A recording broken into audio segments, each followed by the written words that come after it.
Bismillahirrahmanirrahim. Assalamualaikum warahmatullahi wabarakatuh. Innal hamdalillah nahmaduhu wa nasta'inuhu wa nastaghfiruh wa na'udzu billahi min shururi anfusina wa min sayyiati a'malina. May yahdihillahu fala mudilla lahu wa may yudlilhu fala hadiya lahu. Asyhadu an la ilaha illallah wa asyhadu anna Muhammadan abduhu wa rasuluhu la nabiyya wa la rasula ba'dah. Qala Allah Ta'ala fi kitabihil karim, a'udzu billahi minasy syaithanir rajim. Bismillahirrahmanirrahim. Ya ayyuhalladzina amanu taqullaha haqqa tuqatih wa la tamutunna illa wa antum muslimun. Wa qala Rasulullah sallallahu alaihi wasallam, khairukum man ta'allama al-Qur'ana wa 'allama. Sadaqallahul azim wa sadaqa rasuluhun nabiyul karim wa nahnu ala dzalika minasy syahidin wasyakirin walhamdulillahi rabbil alamin. Amma ba'd. Hadirin jamaah yang dimuliakan oleh Allah Subhanahu wa taala, puji syukur kita senantiasa haturkan kepada Allah Subhanahu wa ta'ala atas limpahan rahmat nikmatnya yang Allah karuniakan kepada kita, sehingga detik ini, saat ini Allah masih memberikan kesehatan, kesempatan kepada kita. Maka tentu kesempatan yang Allah berikan kepada kita, harusnya lah kita senantiasa melaksanakan amalan-amalan yang salih, amalan-amalan yang baik, yang tentu mendatangkan pahala dari Allah Subhanahu wa ta'ala. Karena kenapa? Wujud syukur sebenarnya adalah menambah ketaatan dan kedekatan kita kepada Allah Subhanahu wa ta'ala. Karena sejatinya syukur itu adalah suatu hal yang sangat penting di dalam perkara-perkara ibadah kita kepada Allah Subhanahu wa ta'ala. Syukur itu merupakan sesuatu yang harus senantiasa dimiliki oleh orang-orang mukmin, baik itu laki-laki maupun perempuan. Syukur adalah sebuah karakter atau sifat yang dimiliki oleh seorang mukmin, baik laki-laki maupun perempuan. Tatkala Allah Subhanahu wa ta'ala memberikan kenikmatan-kenikmatan kepadanya, yang tentu kenikmatan itu dimanfaatkan kepada ibadah hanya kepada Allah Subhanahu wa ta'ala semata. Jamaah yang dimuliakan oleh Allah Subhanahu wa ta'ala, salawat besar salam senantiasa tercurah limpahkan kepada Nabi kita Muhammad sallallahu alaihi wasallam, yang mana beliau telah membawa dan mengantarkan kita dari alam jahiliyah menuju alam yang terang benderang, yakni ad-dinul Islam yang kita rasakan saat ini. Jamaah yang dimuliakan oleh Allah Subhanahu wa ta'ala, kita selaku umat muslim, Allah Subhanahu wa ta'ala berfirman dalam surah Al-Muzammil ayat yang ketiga yang berbunyi, warattilil Qur'ana tartila. Bacalah Al-Quran itu dengan tartil. Bacalah Al-Quran itu sesuai dengan kaidah-kaidah ilmu tajwid. Bacalah Al-Quran itu sesuai dengan tuntunan apa yang dicontohkan oleh nabinya dan oleh para sahabat-sahabatnya, serta ulama-ulama qiraat, ulama-ulama Al-Quran yang sudah merumuskan tentang masalah ilmu tajwid, bagaimana kita bisa membaca Al-Quran dengan baik dan benar. Jamaah yang dimuliakan oleh Allah Subhanahu wa ta'ala, dewasa ini Al-Quran memang dijadikan trendy. Al-Quran memang dijadikan sesuatu yang sangat fenomenal sekali.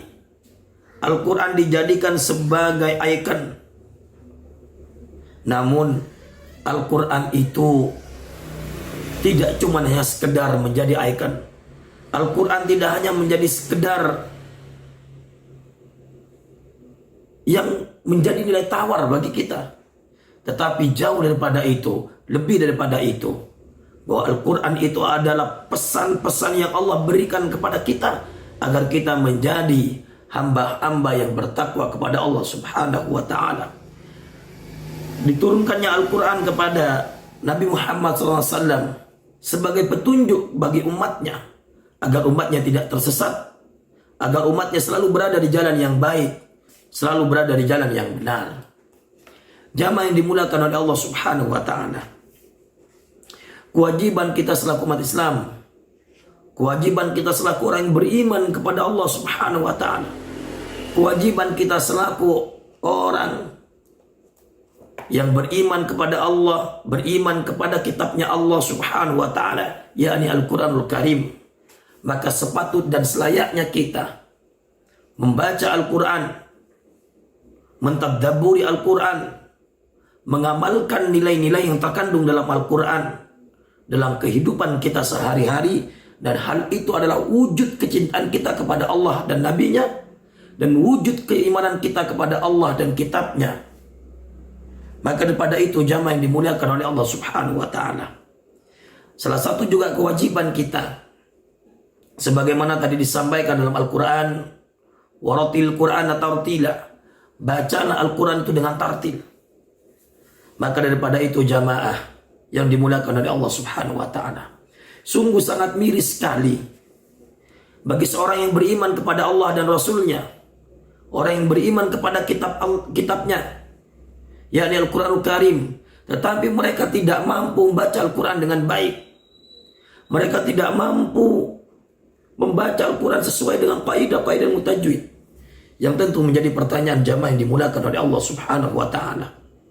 Bagaimana kelak kita di hadapan Allah Subhanahu wa Ta'ala ketika ditanya tentang yang namanya ma kitabuka, apa kitabmu? Kalau kita enggan terhadap Al-Quran, jangankan membaca arti, jangankan kita mengamalkan isinya, membaca ayatnya saja kita Masya Allah. Dan hal ini tidak sedikit jamaah kita ketahui, dan tidak sedikit jamaah yang dimuliakan oleh Allah kita jumpai para kaum muslimin yang membaca Al-Quran itu sesuai dengan kaidah ilmu tajwid. Sangat-sangat sedikit sekali dan sangat-sangat minim sekali. Jamaah yang dimuliakan oleh Allah Subhanahu wa Ta'ala, membaca Al-Quran itu dengan tajwid adalah sebuah kewajiban bagi kita. Tetapi kita belajar ilmu tajwid itu bukan merupakan sebuah kewajiban bagi kita. Bagaimana mungkin kita seorang yang beriman kepada Allah, sementara Al-Quran itu adalah kalamullah, firman Allah Subhanahu wa Ta'ala, yang mana setiap hurufnya Allah berikan kebaikan, Allah berikan 10 kebaikan kepada pembacanya. Namun kita tidak bisa bayangkan jika bacaan Al-Quran kita tidak sesuai dengan kaidah ilmu tajwid, bahkan masuk kepada hal yang namanya kesalahan yang berat, atau disebut dengan al-lahnul jali, kesalahan yang cukup berat, kesalahan yang mampu nanti merubah maknanya. Maka daripada itu jamaah yang dimuliakan oleh Allah Subhanahu wa Ta'ala, salah satu manfaat daripada belajar ilmu tajwid untuk menghindari daripada kesalahan-kesalahan yang sampai berakibat kepada kefatalan makna tersebut. Karena di saat kita membaca Al-Quranul Karim sampai merubah huruf, sampai merubah sifatul huruf, maka pasti maknanya itu akan berubah. Jika berubah jamaah yang dimuliakan oleh Allah Subhanahu wa Ta'ala, bukan pahala yang kita dapatkan, bukan 10 kebaikan yang kita dapatkan, justru malah dosa, justru malah petaka azab dari Allah Subhanahu wa Ta'ala yang kita dapatkan. Jangan main-main jamaah perkara hal ini. Memang hal ini sepele, tetapi hal ini merupakan dasar bagi kita selaku orang yang beriman kepada Allah dan Rasulnya. Kita lihat para salafun as-salih, beliau sebelum belajar ilmu-ilmu yang lain, beliau kuatkan terkait dengan bacaan Al-Qurannya, beliau pahamkan terkait dengan pemahaman Al-Qurannya. Baru setelah itu dia meranjak kepada ilmu pengetahuan yang lain, meranjak kepada disiplin-disiplin ilmu yang lain. Jadi sekali lagi jamaah yang dimuliakan oleh Allah Subhanahu wa Ta'ala, bahwasanya Al-Quran itu merupakan salah satu tolak ukur keimanan kita kepada Allah Subhanahu wa Ta'ala. Semakin orang itu mendalami Al-Quran, maka semakin dekat dia kepada Allah Subhanahu wa Ta'ala. Kenapa saya katakan demikian? Karena Al-Quranul Karim kalam Allah, Allah yang berfirman, perkataan atau pernyataan Allah Subhanahu wa Ta'ala. Maka sejatinya di saat kita membaca Al-Quran, maka pada saat itu pula lah kita berdialog dengan Allah, kita berkomunikasi dengan Allah Subhanahu wa Ta'ala. Maka daripada itu jamaah yang dimuliakan oleh Allah Subhanahu wa Ta'ala, tidak berlebihan kiranya pada perjumpaan kita yang pertama kali ini di bulan ini kita memperbaiki bacaan Al-Quran kita dengan harapan bacaan Al-Quran kita senantiasa mendatangkan ibadah, senantiasa mendatangkan pahala dari Allah Subhanahu wa Ta'ala. Mari jamaah yang dimulakan dari Allah Subhanahu wa Ta'ala, silakan dibuka surah Asy-Syams. Biasanya surat ini dipakai atau sering kali dibaca ketika kita melaksanakan sholat duha. Maka jamaah nanti diperhatikan dalam setiap hurufnya. Adakah kesalahan-kesalahan kita membaca Al-Quran? Maka nanti ketika ada kesalahan, tentu kewajiban kita untuk memperbaiki bacaan-bacaan itu yang sesuai dengan kaidah ilmu tajwid. Baik jamaah, saya awali dengan bacaan ta'awudz basmalah. A'udzu billahi minasy syaithanir rajim. Bismillahirrahmanirrahim. Wasyamsi wadduhaha. Hati-hati kesalahan di ayat 1 ini. Wasyamsi, sya kadang-kala dibaca sa. Maka yang betul adalah wasyamsi. Wasyamsi wadduhaha. Kesalahan yang kedua yakni pada huruf ha.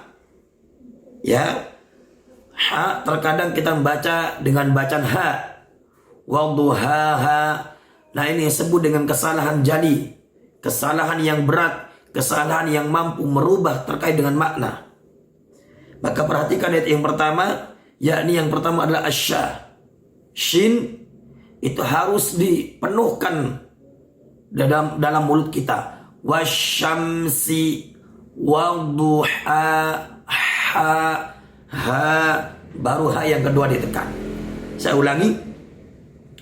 Wasyamsi wadduhaha. Ayat yang kedua, wal qamari idza talaha. Wal qa. Oh dibaca tebal, tidak boleh dibaca tipis. Qaf itu harus tebal. Wal qa, tidak boleh wal qa. Qa apalagi jadi qa sampai ada desisan nafas yang keluar, itu tidak boleh. Kenapa tidak boleh? Karena sifat itu dimiliki oleh huruf kaf saja. Sementara qaf tidak punya sifat yang namanya al-hams. Maka cara membacanya wal qamari idza dza. Hati-hati di situ ada dzal, ada dal yang ada titiknya. Maka ketika dza, ujung lidah itu harus dikeluarkan. Wal qamari idza dza, ya. Wal qamari idza talaha. Lagi-lagi kembali kepada ha, hanya juga dikuatkan. Ayat yang ketiga, wan nahari idza. Nah, kita ketemu lagi dengan huruf dzal. Huruf dzal ketika melafalkan itu ujung lidahnya harus dikeluarkan. Tidak boleh tidak terkeluarkan. Contoh, wan nahari idza da, itu sudah salah. Maknanya pun juga berubah jamaah. wan nahari idza jallaha. Saya ulangi, wan nahari idza jallaha. Itu untuk ayat yang ketiga. Ayat yang keempat, kesalahan di ayat yang keempat itu terletak pada huruf ghain. Contoh kesalahan yang sering dilakukan, wal-laili idza wal-laili idza melafalkan huruf ghain tidak boleh dipantulkan, karena huruf yang mantul itu hanya ada di huruf qalqalah yang terangkum pada baju di toko, atau kalau kita rincikan qaf, ta, ba, jim, dal. Maka 5 huruf ini dipantulkan ketika melafalkan. Sementara kalau huruf ghain tidak boleh, ya, tidak boleh dipantulkan. Caranya adalah wal-laili idza. Kita ketemu lagi dengan huruf dza, ya, wal-laili. Ingat, setiap harokat sukun, setiap harokat tasydid, itu cara membacanya harus ditekan.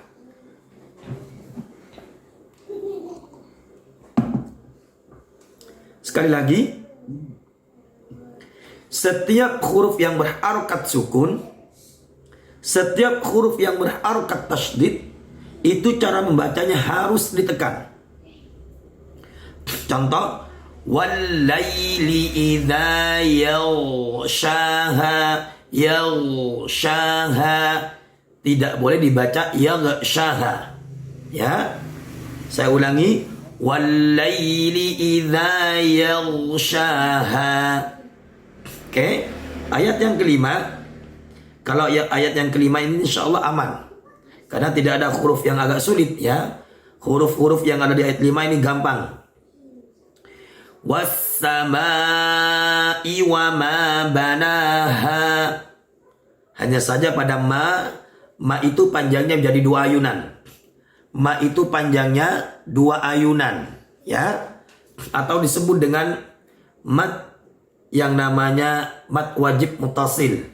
Jadi sekali lagi, ma itu dibaca 2 ayunan. Was-samaa'i wa ma banaha. Saya ulangi, was-samaa'i wa ma banaha. Oke. Nah, di ayat yang ke-6 ini, jamaah, ayat yang ke-6 ini biasanya terletak kesalahannya pada huruf ro. Nah, huruf ro itu jangan sampai terlalu banyak getarannya. Contoh, wal ardu. Nah, itu nggak boleh, ya. Itu keliru cara membacanya huruf ro. Huruf ro itu cukup dibaca 2 getaran saja. Wal ardu, wal ar. Lidah itu sudah nempel ke atas. Wal ardu, wal ardu. Seperti itu, ya. Saya sempurnakan. Wal ardi wa ma tahaha. Lagi-lagi gandeng antara ha dan ha, ya. Hati-hati jangan sampai terbaca begini, wal ardi wa ma tahaha. Tidak boleh. Di situ ada huruf ha, ada huruf ha. Maka huruf ha cara membacanya itu harus diringankan. Sementara huruf ha itu diberatkan, atau istilah lain ditekan sedikit. Saya ulangi, wal ardi wa ma tahaha. Tahaha. Baik, lanjut ayat yang ke-7. Ayat yang ke-7 masih saya pikir tidak ada huruf-huruf yang sulit. Hanya saja pada tanwin bertemu waw itu dibaca dengung yang lama. Kenapa dibaca dengung yang lama? Karena huruf hukumnya adalah idgham bi gunnah. Wa nafsi wa ma sawwaha. Wa nafsi wa ma sawwaha. Ayat yang ke-8. Fa'alhamaha fujuraha wa taqwa. Pantulkan qafnya ya. Fa'alhamaha fujuraha wa taqwaha. Nah, baik. Selanjutnya ayat yang ke-9. Di situ juga ada huruf dal yang harus dipantulkan. Qad aflaha man zakkaha. Saya ulangi. Qad aflaha man. Nun sukun bertemu zai. Man itu dibaca dengung yang lama. Qad aflaha man zakkaha. Wa qad kha. Tidak boleh ha. Ya. Huruf kha itu harus rakhwah. Harus lembut pelafalannya. Wa qad khaba man dassaha. Sin dassaha. Lanjut ke ayat 11. Kadzabat. Ta itu tidak boleh berdesis. Karena ta itu tidak punya sifat hamas. Ya. Ta itu nggak punya sifat sofir, sifat yang bersiul. Ta itu sifatnya hamas. Maka cara membacanya adalah kadzabat samudu bitawaha. Hati-hati, huruf yang agak sulit itu adalah pada huruf tha, pada huruf ghain. Ya, terkadang kita membacanya kadzabat samudu. Sa dibaca sa. Samudu bitagwaha dipantulkan. Nah, itu kesalahan ketika melafalkan ayat yang ke-11 ini. Maka yang betul adalah kadzabat samudu bitagwaha. Seperti itu ya. Lanjut ayat yang ke-12. Nun sukun bertemu ba itu dibaca dengung yang lama. Contoh idzim ba'atha ashqaha. Lagi-lagi ketemu dengan huruf tha. Huruf tha itu pelafalannya harus dikeluarkan lidahnya. Idzim ba'atha ashqaha. Seperti itu ya. Lanjut ayat yang ke-13. Masih sama dengan hurufnya, yakni pada huruf ha. Perlu diperhatikan dengan baik. Artinya harus ada penekanan pada huruf H. Setiap harokat sukun tasydid itu cara melafalkannya ditekan. Faqala lahum Rasulullahi naqatallahi wa suqyaha. Setiap huruf H ditekan. Pada huruf qaf ditebalkan. Naqatallahi. Allahi tidak boleh dibaca awahi atau aulahi. Ya, maka yang betul adalah naqatal. Itu ya. Saya ulangi. Faqala lahum Rasulullahi naqatallahi wa suqyaha. Baik, ayat yang ke-14. Fakadzabuhu fa'aqaruha fadamdama 'alaihim. Saya ulangi, ada kesalahan dalam membaca. Huruf dal itu tidak ada titiknya, ya. Maka tidak boleh dikeluarkan ujung lidahnya. Seperti bacaan yang pertama itu bacaan yang keliru. Yang betul adalah fakadzabuhu fa'aqaruha fadamdama 'alaihim. Berhenti di situ karena tidak ada tanda waqaf, maka kita mengulangi. Fadamdama 'alaihim rabbuhum bidzambihim fasawwaha. Nah, tanda waqaf itu ada apa saja? Ada qaf, ada ta, qaf lam, qaf fa, jim, mim kecil, titik 3, itu waqaf. Maka ketika ketemu dengan tanda-tanda seperti itu, maka kita dianjurkan untuk berhenti ketika membaca Al-Quran. Ya. Saya ulangi ayat 14.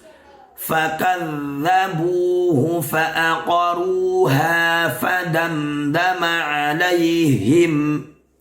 Ulangi dari fadamdama alaihim rabbuhum bidzambihim fasawwaha. Ayat yang ke-15 terakhir, pantulkan huruf qafnya, ya. Wala yakhafu uqa. Tidak boleh dibaca uk atau uke, tidak boleh, ya. Pantulannya harus jelas. Wala yakhafu uqbaha. Sadaqallahul azim. Nah, baik jemaah yang dimuliakan oleh Allah Subhanahu wa taala, itu mungkin tahsin kita pada kesempatan kali ini. Sekali lagi, di setiap kajian kita akan mulai dengan tahsin. Kita akan mulai dengan perbaikan bacaan Al-Quran. Karena kenapa jamaah yang dimuliakan oleh Allah? Karena Al-Quran itu adalah dasar kita selaku kita orang yang beriman kepada Allah Subhanahu wa taala. Maka sangat lucu dan aneh sekali jika kita orang yang beriman kepada Allah, beriman kepada nabinya, beriman kepada kitabnya, sementara kita tidak bisa membaca Al-Quran dengan baik, apalagi tidak bisa sama sekali membaca Al-Quran. Bagaimana mungkin bisa dikatakan kita seorang yang berislam kita kepada Allah? Bagaimana mungkin kita bisa dikatakan orang yang beriman kepada Allah sementara kitabnya kita tidak bisa membacanya? Jangankan menerjemahkan, membacanya saja kita tidak bisa. Maka suatu kewajiban bagi kita selaku umat Islam, selaku orang yang beriman kepada Allah, untuk senantiasa memperbaiki bacaan Al-Quran kita. Apalagi dalam sholat kita membaca sebanyak berapa kali itu? 17 kali kalau tidak salah. Apalagi di suratul Fatihah itu jamaah merupakan suatu kewajiban dalam sholat. Bahkan dalam dalil itu dikatakan, tidak dikatakan orang itu sholat kalau dia tidak membaca suratul Fatihah. Nah, sementara kita menjadi pertanyaan, bagaimana mungkin sholatnya itu sah di hadapan Allah Subhanahu wa taala sementara rukun daripada sholatnya itu berantakan, yakni suratul Fatihah. Makanya itu manfaat daripada kita belajar tahsin, tujuannya untuk mengurangi kesalahan-kesalahan kita di dalam baca Al-Quran.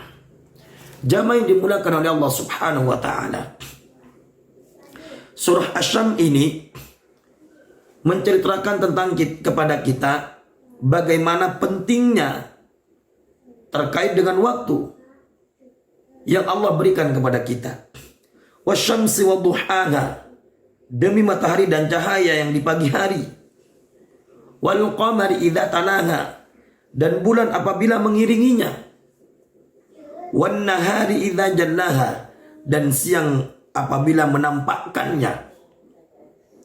Was samai wa ma banaha, dan langit serta pembinaannya. Wal ardi wa ma tahaha, dan bumi serta penghamparannya. Wa nafsi wa ma sawwaha, dan jiwa serta penyempurnaannya. Jamaah yang dimuliakan oleh Allah Subhanahu wa taala, ayat ini menyampaikan kepada kita bahwa bagaimana Allah Subhanahu wa taala itu menetapkan pada bulan untuk mengiringinya, terkait dengan bulan itu mengelilingi atau berotasi pada tempatnya. Wan nahari idza jallaha, dan siang apabila menampakkannya. Subhanallah. Ini satu tanda kebesaran Allah Subhanahu wa taala. Di saat siang semua yang namanya alam semesta ini tampak dengan sempurna. Maka kata Allah, wal laili idza yaghshaha, dan malam apabila menutupinya. Di saat malam maka akan terjadi yang namanya gelap gulita. Semua yang tampak di siang hari ketika malam Allah tutup yang namanya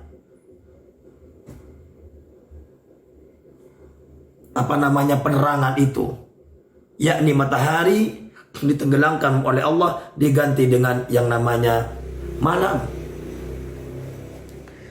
Selanjutnya, wa nafsi wa ma sawwaha, dan jiwa serta penyempurnaannya ciptaannya Allah Subhanahu wa taala. Maka dikatakan di ayat yang lain, wa ma khalaqal insana fi ahsani taqwim, bahwasanya Allah Subhanahu wa taala menciptakan manusia itu dengan sesempurna mungkin. Maka Allah Subhanahu wa taala menyampaikan di ayat yang ke-7 ini, wa nafsi wa ma sawwaha, dan jiwa serta penyempurnaannya. Maka setiap manusia yang diciptakan oleh Allah Subhanahu wa taala, tidak ada yang tidak sempurna. Semuanya sempurna, jemaah. Mungkin hanya di mata manusia, fisik yang dimiliki oleh orang atau kecacatan fisik mereka dikatakan adalah orang yang cacat. Tapi subhanallah, di hadapan Allah Subhanahu wa taala tidak ada satupun orang yang cacat fisiknya. Tidak ada satupun orang yang kurang daripada organ-organ tubuhnya. Lebih-lebih pada yang namanya keimanannya. Karena yang menjadi pembeda di hadapan Allah Subhanahu wa taala hanya ketakwaan kepada Allah Subhanahu wa taala. Maka ayat yang ke-8, fa'alhamaha fujuraha wa taqwaha.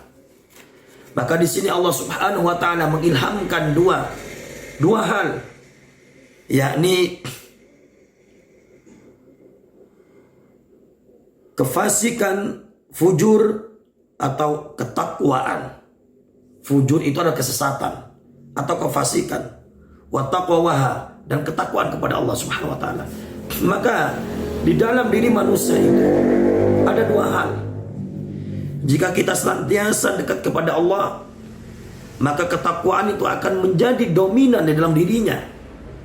Tetapi ketika kemaksiatan itu menjadi dominasi, maka fujur itu akan menjadi panglima dalam dirinya untuk mengantarkan yang namanya ke nerakanya Allah Subhanahu wa taala.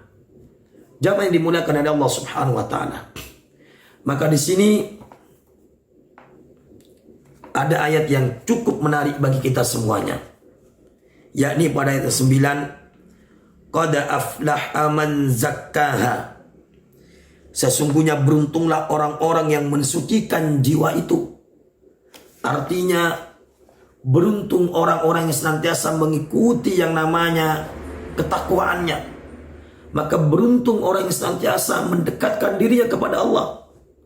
Maka beruntung orang yang senantiasa menerapkan syariatnya Allah Subhanahu wa ta'ala. Maka juga beruntung bagi orang-orang yang senantiasa bermuhasabah kepada dirinya tentang kemaksiatan-kemaksiatan yang dia lakukan atau pahala-pahala yang dia dapatkan. Maka jamaah yang dimulakan oleh Allah Subhanahu wa ta'ala, ayat yang ke-9 tadi, qad aflaha man zakkaha, maka sungguh sangat beruntung bagi orang-orang yang senantiasa mensucikan dirinya, membersihkan dirinya, bermuhasabah dirinya, mengoreksi dirinya tentang kesalahan-kesalahan yang dia lakukan. Bukan mengoreksi kesalahannya orang, tapi yang paling penting adalah mengoreksi diri kita sendiri. Kita tidak bisa baca Quran, berupaya bagaimana kita bisa membaca Al-Quran dengan baik. Kita tidak bisa menerjemahkan Al-Quran. Kita harus ada upaya untuk bisa menerjemahkan Al-Quran. Kita tidak bisa mengamalkan Al-Quran dengan kuat dan tekad yang sangat kuat. Bagaimana kita caranya bisa mengamalkan Al-Quran dengan baik dan benar. Maka hal itu termasuk sebagaimana Allah firmankan, qad aflaha man zakkaha, beruntung bagi orang-orang yang senantiasa mensucikan dirinya, bermuhasabah dirinya, mengoreksi dirinya tentang kesalahan-kesalahan yang dia lakukan. Jamaah yang dimuliakan oleh Allah Subhanahu wa ta'ala, mungkin ini saja yang bisa saya sampaikan di pertemuan yang pertama kali ini. Sekali lagi, setiap kajian ini saya akan mulai dengan tahsin. Saya akan mulai dengan perbaikan bacaan Al-Quran. Karena kenapa? Kewajiban seorang muslim, kewajiban seorang muslimah itu harus bisa membaca Al-Quran dengan baik dan benar. Karena sebagaimana firman Allah Subhanahu wa ta'ala, waratil Qur'ana tartila, maka baca Al-Quran itu dengan tartil. Jamaah yang dimuliakan oleh Allah Subhanahu wa ta'ala, sekali lagi mohon maaf jika ada tutur kata yang kurang berkenan, baik itu penjelasan, perkataan dan sebagainya. Sekali lagi mohon maaf yang sebesar-besarnya. Kalau ada benarnya semata-mata itu datangnya dari Allah Subhanahu wa ta'ala. Kalau ada kesalahan itu semata-mata datangnya dari saya pribadi. Sekali lagi mohon maaf jika ada tutur kata yang kurang berkenan, yang kurang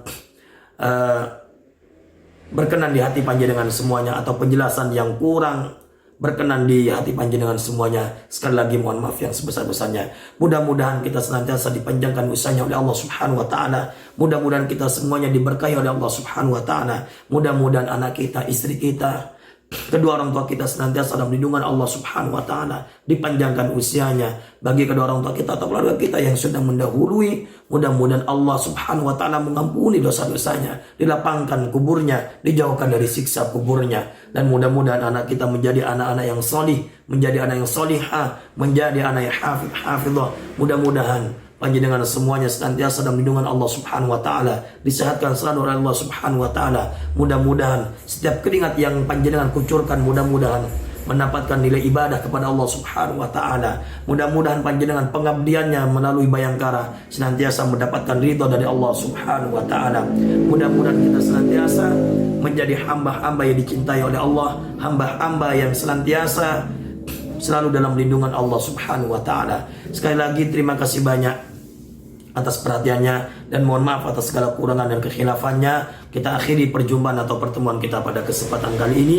Wallahu a'lam bishawab. Kita akhiri dengan bacaan hamdalah dan doa kafaratul majlis. Alhamdulillahirabbil alamin. Subhanaka Allahumma bihamdika asyhadu an la ilaha illa anta astaghfiruka wa atubu ilaik. Assalamualaikum warahmatullahi wabarakatuh.